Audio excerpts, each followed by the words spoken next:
Delighted to be rejoined by Dame Kelly Holmes.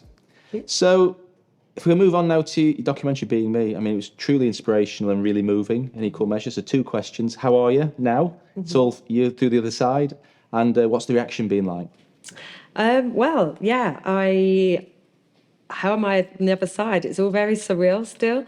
It's, I feel liberated, feel very happy in myself. So that's great. I think what people have to understand from the documentary is about, well, firstly, I'm in the public eye, so it's very different to just come out chatting about things. And secondly, no matter who you are and what your fears are in life, it's very debilitating when you wake up every day worried about something. It doesn't matter what that is. And I think for me personally, I lived in fear for 34 years, even though I'm in the public domain. It's very hard for people maybe to compute what that meant. And if you wake up every day worrying about a version of your life that you felt under attack on, and then trying to explain that in your world when you're essentially quite a private person, which makes it so weird, it's hard. But, since then, I'd say the first couple of months were very weird because trying to change a narrative in your head that it's okay to talk and be you is very different. And then knowing that you're not being judged by that, the response has been amazing, like really, really has. I hope that people see that, I'm just the same person, but I'm allowed to be free. I'm the person that cheered around the track. I'm the person that represented Great Britain, the person that served for the country, but I personally can be happy and free. And that's really the only change that people need to know or be concerned with, if there is any concerns. Yeah. And you mentioned a really important word there, fear, because in this year, 2022, there's a lot of fear and worry out there, regardless of what that fear is. If you think that 34-year period, based on what you know now, what would you tell younger Kelly in terms of to make that journey more palatable and easier? I think having the ability to talk to people is so vital, because once you can share those fears with somebody, and somebody that you can trust, somebody that's going to listen. We have all got those people in our lives. So I do think sharing your problems, and don't think of it as a burden, it's about releasing that so that actually you can get that support back is really important. I'd also say, especially for young people at the moment, it's pretty scary in life generally, but things do get better. I think when it comes to diversity, we've moved on a lot. Generational change, society changes, more accepting. Of course, there's always going to be judgments made from people. There's always going to be people that aren't very nice people in this world. However, they're far and few between if you don't listen to the negative connotations, what people think. We have a lot of positive people around us in this world, whether that's from people close to you in your families, your friendships, your colleagues, or of course medical professions or charities. There's always someone there to listen.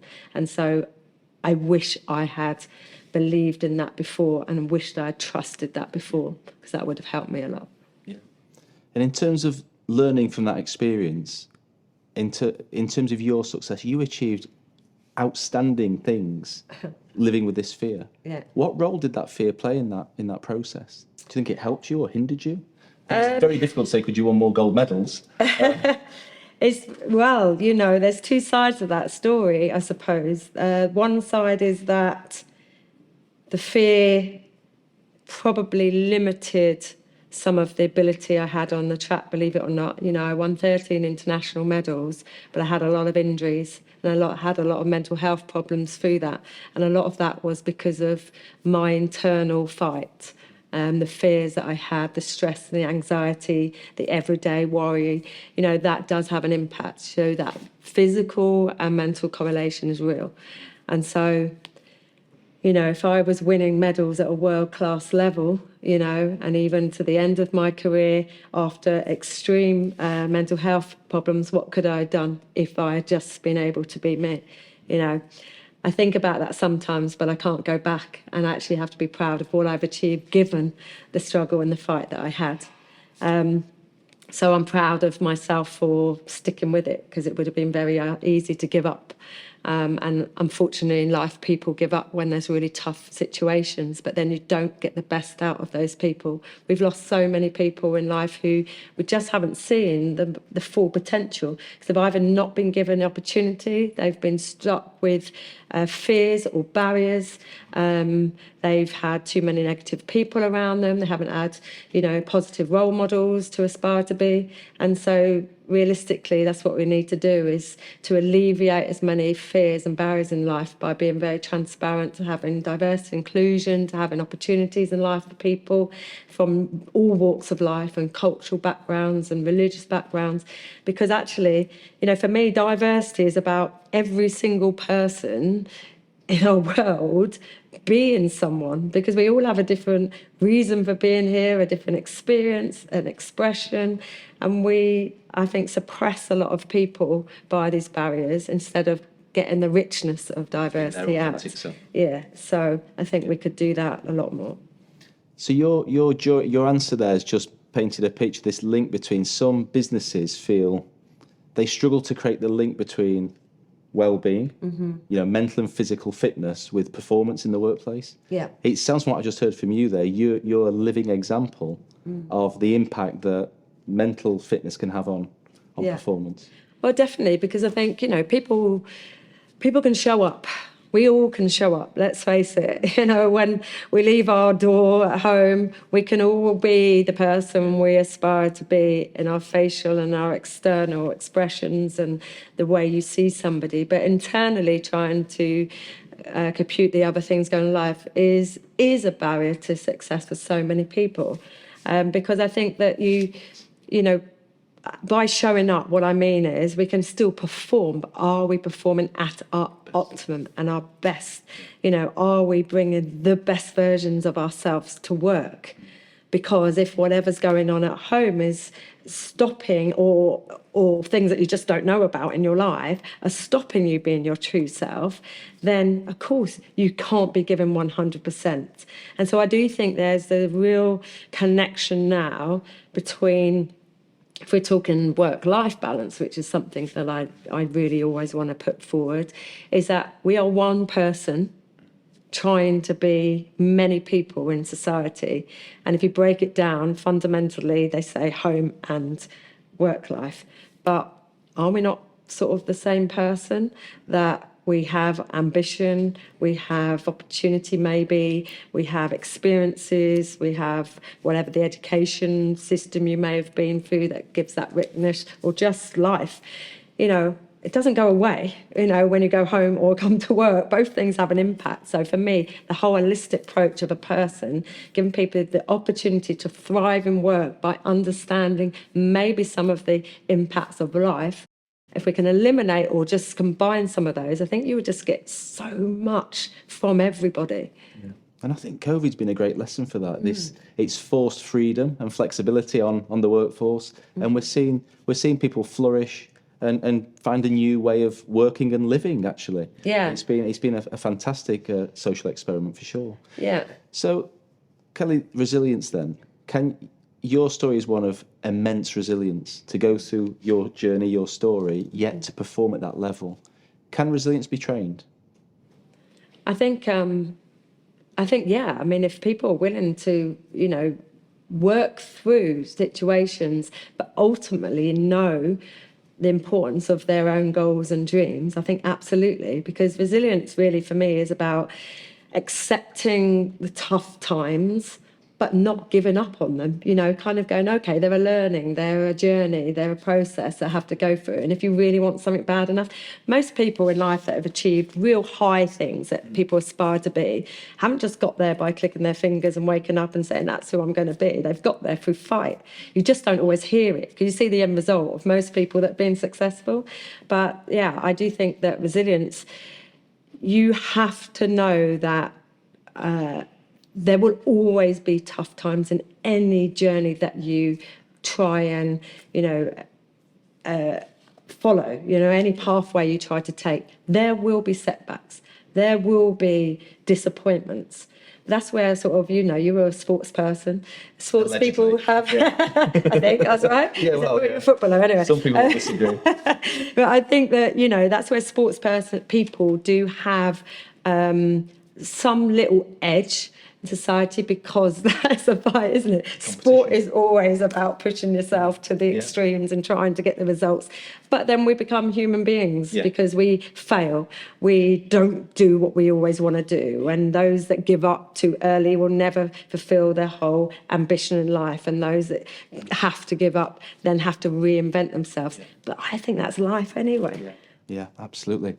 And we're talking now about goal setting and aspiration. I think that's a big challenge that we face, people losing hope. I think when hope's gone, it's really difficult. Yeah. When did your Olympic dream, can you remember when it happened, or Yeah. And can you explain what was that and how did it come about? I know exactly, because I was in summer holidays and I was at home and the Olympic Games were on TV. And there was a guy called Sebastian Coe, who back then was one of the greatest middle distance runners that British athletics had produced, alongside Steve Ovett. And I remember watching him, and he was in his second Olympic Games, where he was trying to do the double of the 8 and the 15. And he didn't win the 800 metres. I saw how disappointed he was, but he then came back and won the 1500. And at that stage, I'd started running 1500 metres 2 years prior to that. And I don't know what it was, but Olympic dream was just like pushed right in me, and that was it. I knew I wanted to be it from that day. And I actually remember going back to school, because, I am not in that academic mould. I think there's people that do that in our world and are brilliant, and there's people that are creative and, have different experiences, and I was one of them. And I just went back to school and I told my best friends, I am going to be Olympic champion. They turned around and said, well, it's the only thing you're good at, so maybe that's true. They're still my best friends to this day, though. We all have those type of mates, the ones that are truthful, they're your best mates. And, that was it. That dream was literally embedded in my DNA, and that's what I wanted to do. And did you know you were good enough at that point? I believed I was good at what I did, because, when you even get a sense of achievement, it almost gave me an identity as well, because suddenly all the people at school knew Kelly, as opposed to the one that was sort of outside the classroom, which is, again, people's journeys. But I was winning quite early on at some really high level races at school. And it wasn't that I knew I could do it, but of course, like anything, there's a process to get it. You've got to get the faster times, you've got to go through the junior ranks. And I won my first actually youth Olympic Games when I was 17, and I won a gold medal in the 800 metres. And I stood on the rostrum, and again I have a real vision of this because it was in Holland, and I stood on that rostrum and they were giving me my medal, and the national anthem was playing and the British flag was flying, and I was thinking, I wonder if this happens when I grow up. It was that it was just there. But I changed my career and I went through other things like the army, but something just kept drawing me back to athletics. And finally, again, without giving up, I achieved it more than I ever wanted. Yeah, that's brilliant. I just think that relationship between aspiration and belief is so important. Some people don't start a journey because they don't believe, regardless of the aspiration. On that journey then, setbacks. Can you think of one setback that you thought really put at risk that fantastic aspiration of becoming Olympic champion? Oh my gosh, I'd like so many. The one. The one. I think when I first got to go to my first Olympic Games, I was 26 years old, and I was still serving full time in the military. So of course I had a dual career, and I got a really bad injury, which I didn't actually know I had. I sort of flew over to Tallahassee, a holding camp, and the Olympic Games were in Atlanta. And the doctor told me after a scan that I got a stress fracture and I'd have to go home. Well, that moment then of a decision that could have changed my whole journey was that he said, you have to go home because if you run, you risk breaking your leg completely. And straight away in my head, there was no decision other than I'm going to take the risk. because I think sometimes it is about opportunity. You see this whole point, you're like, I haven't got here through not trying, for the hard work I've put in over the years, for the absolute, fight and love and want to be Olympic champion. So I thought, I'll risk it, and I actually got to the final with a stress fracture, and I got pipped into fourth by the thickness of this vest. And it was only like a second or so in between winning and losing. And that immediate thought was so disappointing, because I thought, I could have got a medal, 10th of a second, I could have got a medal. Yet, after coming back from it, I changed it, and I learned to change narrative. And I would say this as a message to people, is learn to change a narrative of a negative and find out what else you got from that. I kept thinking, if I've come fourth at Olympic Games, injured, running with a stress fracture, and I was having injections to numb the bone just to get it, I can do this. And that was the narrative I had all the way until I won those 2 gold medals, is that, there's always going to be fight. Yes, there's always going to be challenging, but they're learning. How do you change that around, use that as education and inform, and then go again? So a near miss can get you closer. A near miss can get you closer, and then other people put negative things in your head, and I'm like, no, I'm going to go for it. Or you get back on the plane, you go home and think, what if? What if? What if everyone ever has that, it's too late. Yeah. But you can change what if to say, right, I'll go again. Yeah. Well, so obviously what's happened over the last few months now, the platform you have and the fantastic work you're doing around the military, I've seen recent things. What is your number one aspiration right now moving forwards? Oh my gosh, can I give you 2? Please. Depending on when this comes out. Of course, one of my things, and without going on too long, is to get justice for a lot of LGBT veterans that served during their careers, who have suffered so many mental, physical health impacts because of the ban that was in place during the military. And anyone wants to look at that, just look at sort of my social media or LGBT review social media, and you'll see exactly what I mean. And the other thing, of course, is young people. I see so many, one through my trust and just in society generally, so many issues surrounding young people and their mental health. I think you mentioned earlier, higher suicide rates, mental health defects of any kind that lead to physical health and well-being issues. I really want, and that's why it's so important with my trust, is that, we push the need to support young people and understand the issues that are happening in society and what can we do. Not leave those kids in these areas of deprivation that don't have chances and opportunities and a big influx of money because of the privileged areas. Let's actually realise that there are people out there that have talent, have well-being. They're just struggling, and we all struggle in life, but young people don't always know how to kind of get through that. So I think, the stats suggest itself that, a lot of young people are struggling at this time. So whatever anyone can do to recognise it and then to kind of make those changes is really important. So that's sort of my next fight. One more question. Go on. I think it's a tough one. We're living in a world where I've stopped watching the news because it's so negative, and we've got so many things to worry about. What one piece of advice would you give everybody around dealing with the uncertainty that we face as human beings today? Oh my gosh. I mean, I'm not the person to give solutions of everything, but from a personal perspective is that there is so much negative going on, but in your life, find other things that make you feel happy. If you've got a chance to go and do things with your friends, if you get a chance to go to gyms, access anything that keeps you going, fitness and well-being are essential. Going out to parks, if you've got the fortunate position of going on a bike, meeting up with mates in a park, organisations, for example, you have facilities like sitting in today, utilise them.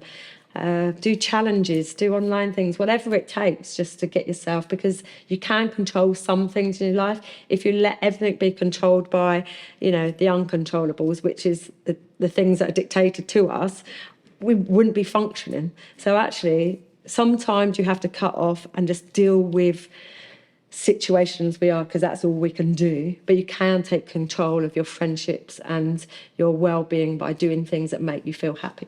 Brilliant. Listen, I could talk to you all day, but we can't. But thank you so much for Thank joining you. us today. Thank you.